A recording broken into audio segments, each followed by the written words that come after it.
What's happening, guys? It's your buddy Grizz, and lately I've been hearing a lot of complaining actually about Battlefield 1, and not just things like, normal things like this weapon is OP, nerf the tanks, etc, etc. The stuff I've been hearing lately has been more so about the game itself. Things like the amount of content featured in the game and its functionality. And a lot of it has sort of rubbed me the wrong way. So today, I wanted to give you all my 100% honest opinion of Battlefield 1 and kind of address some of the things that are sort of out there in the community right now. Namely, some of the criticisms that people have about Battlefield 1. And in doing so, I'm going to end up comparing Battlefield 1 to Battlefield 4 in a few places because I think it'll help sort of iterate my points a little better. Okay, so here we go.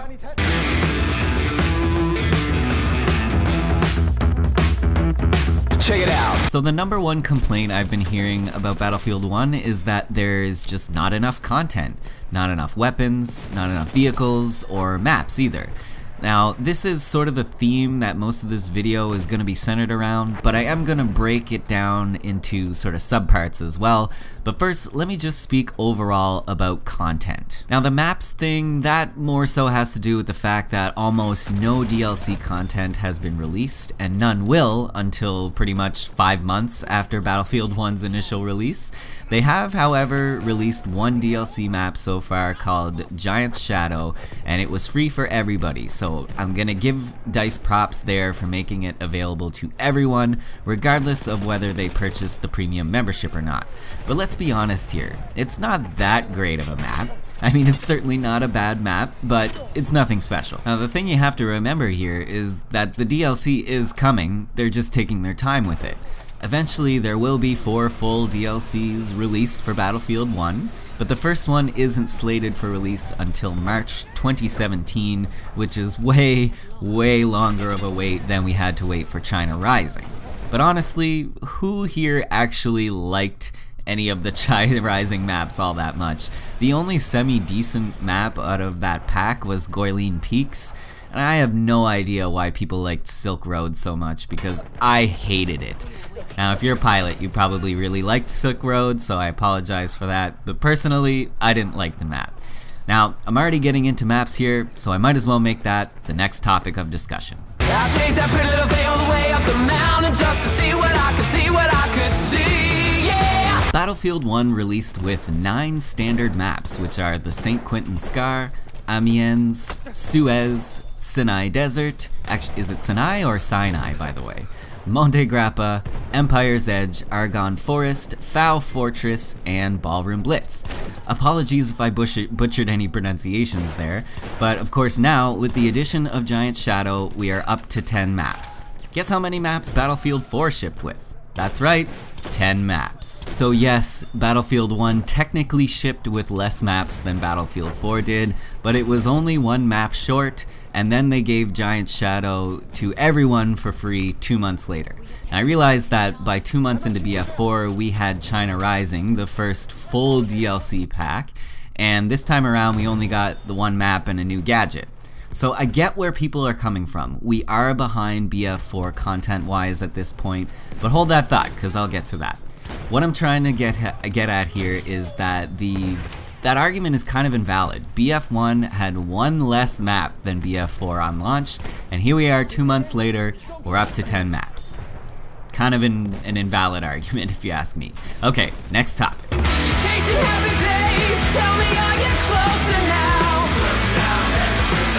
Here's another one I hear a lot. Battlefield 1 doesn't have enough weapons and customization options, and the variant system is a cop-out. So this is one of those points that I guess I kind of agree with. I wish there was more customization of weapons in Battlefield 1, and I do feel like it's very limited what you can do, and that is not really following tradition of previous battle games, that's for sure. I'll agree with that there. Battlefield 4 shipped with 69 primary weapons and 13 sidearms, if I'm not mistaken. That's a lot of weapons, no doubt about it. After all was said and done with the DLC, Battlefield 4 had nearly 100 weapons to choose from. That's a lot. But BF4 was a modern day shooter, and there are a lot more real life weapons nowadays that DICE can include in a modern setting. I for one don't think Battlefield 1 will ever come close to having 100 weapons to choose from, but there's something you have to consider here. The game is set in a, let's say, alt World War I setting. There weren't that many types of weapons around at that point in history. DICE is already stretching things by having things like AT rocket launchers in there and other stuff like that, but they have to stretch a little bit to make the game fun. A lot of the weapons in this game were only prototypes at the time the war was going on, and definitely were not widely used. So if you ask me, the variant system is kind of the perfect way for DICE to offer a little variety in an otherwise sparse pool of weapon choices. I mean, they can't just make up weapons like Call of Duty does, because Battlefield fans wouldn't like that. And you couldn't have people running around with Thompsons in a World War I setting either, because that's just not accurate to the time period that they're going for. They're already stretching real hard, I think, by having the BAR light machine gun in the game. I'm pretty sure that was just a World War II weapon, and I'm pretty sure that there's no way that that thing was actually being used in World War I. But I digress. They have to stretch things a little bit because this is a video game after all, and like I said, video games are supposed to be fun above all else. So taking all that into consideration, I think DICE did a pretty good job actually of providing us with enough variety in weapons for a time period where there really weren't that many options to begin with. The variant system is not a cop-out either. It's just a way to have one weapon perform in 3 slightly different ways to give you some more options towards finding weapons that really suit your playstyle. So for me, I'm totally okay with the weapon selection of BF1. The only thing I wish was a bit more robust would be the customization options on the weapons themselves. I guess I just kinda wish there were maybe a few different types of glass optics you could choose from on the optical variants of weapons, or maybe some different types of grips that would make the recoil act differently, something like that. And I kinda wish there was some sort of suppressor too, like maybe a makeshift one made out of like a pillow and some duct tape. That would be sweet. Even if you could only put it on your pistol, I think they should add in something to keep you off the radar.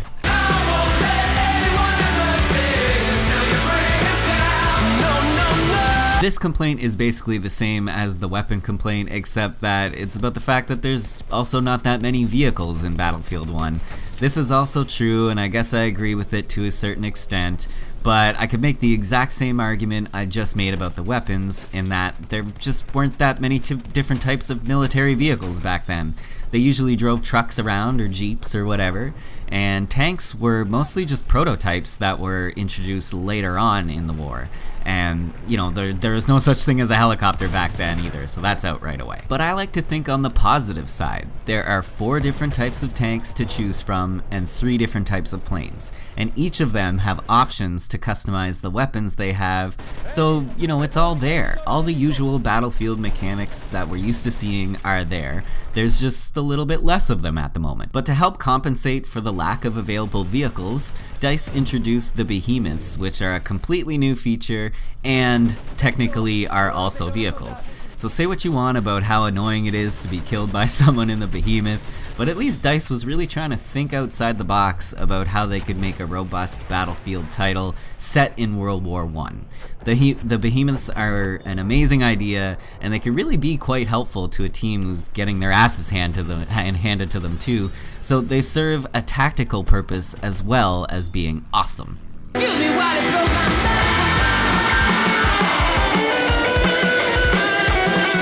Okay, so now we're getting to the fun part. I saved this part for last because this is perhaps the most sensitive topic.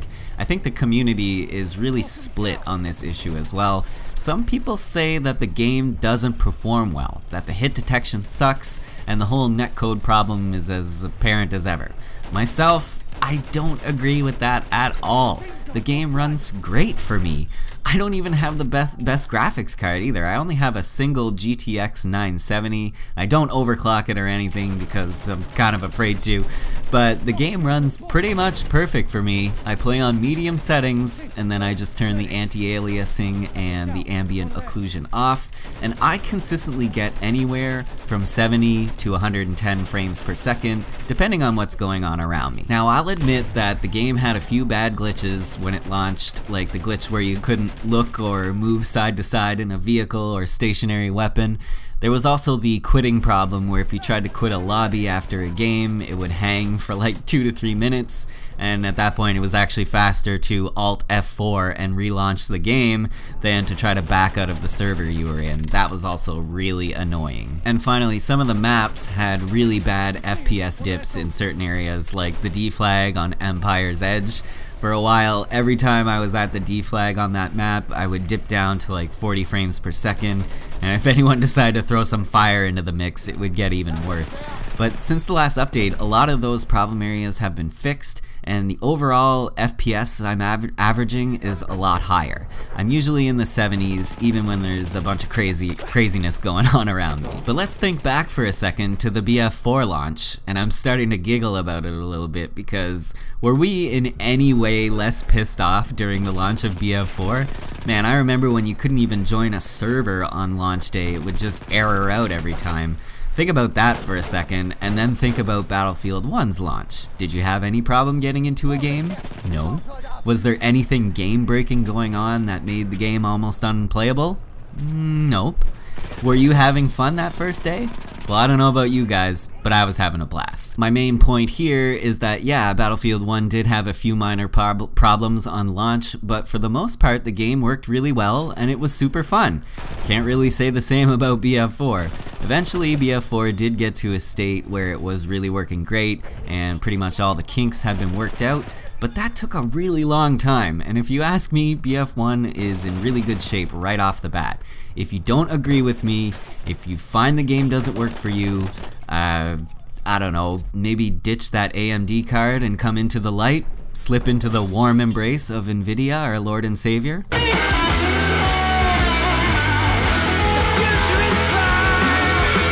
I'm sorry if I offend anyone with this next segment, but there is nothing wrong with the hit detection in Battlefield 1. If anything, I find the hit detection in this game to be a billion times better than what BF4 was like when it launched.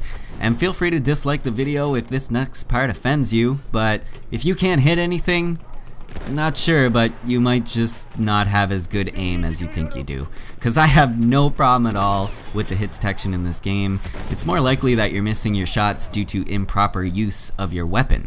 I find a lot of the weapons in BF1, you need to be standing still to have them be as accurate as they can be. Unfortunately, that's just how the mechanics of the weapons operate. The weapons themselves are inherently inaccurate because that's kind of how weapons were back then as well. The technology wasn't there yet, and they were a lot harder to use than the modern rifles of today, which are highly accurate.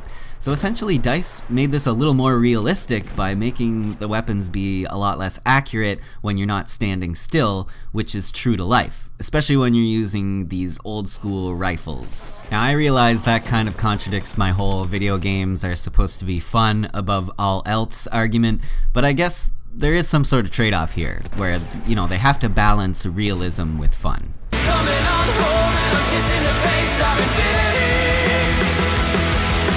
If you want my opinion, I think Battlefield 1 is a far more quality game than Battlefield 4 was. Starting with the launch, BF4's launch was terrible, BF1's launch was actually pretty good. BF4's functionality was lackluster at first, and it took forever for DICE LA to get it into a good state. BF1's functionality is overall really great, and with plenty of time left before the next Battlefield game, it's only gonna get better. Content-wise, BF4 does have the upper hand, I won't argue there. It has a lot more weapons and vehicles to choose from, and DICE started pumping out the DLC maps quickly and early so that we wouldn't get too bored playing the same initial 10 maps that it shipped with. Battlefield 1 has much less in the way of weapons and vehicles, but what is there is, fairly accurate to the time period, and the variant system does allow for one weapon to perform in 3 different ways, so that helps stretch what few options you do have.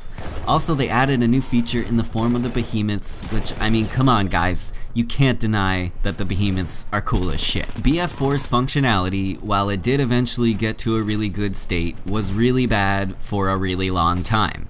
BF1, on the other hand, is working great right out of the gate. It's a sign that DICE really paid more attention to functionality and fun over just shoving a multitude of bad weapons and unimaginative maps into the game.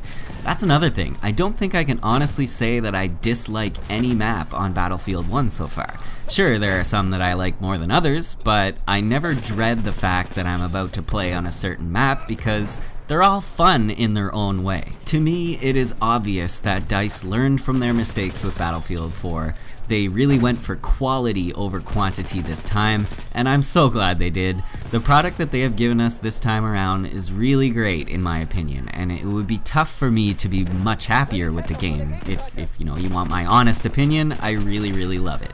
And I think that's a good thing because as far as I'm hearing, we're not getting another full-on Battlefield title for quite some time. But that is pretty much gonna wrap things up for me on the subject, guys. I'm sorry if this video was really long. Hope you stuck around to the end. I'd love to hear some of your comments on these topics, guys, so sound off in the comments below. I'd love to hear from you. Also, let me know if you like this format I used, trying something new here, so let me know what you thought of the new video format. And I hope I helped some of you, some of the people who've been complaining about this stuff realize that their complaints may not be as founded as they thought they were. And I didn't mean to sound snippy there. And as far as that whole DLC thing goes, I know, I'm also itching for the release of They Shall Not Pass, but we just have to wait a bit longer, guys. But it is coming. The new maps are coming and more content is coming, and eventually I think BF1 will sort of catch up to BF4 a little bit, aside from the weapons maybe. Thank you so much for watching, everyone. It's your buddy Grizz. See ya!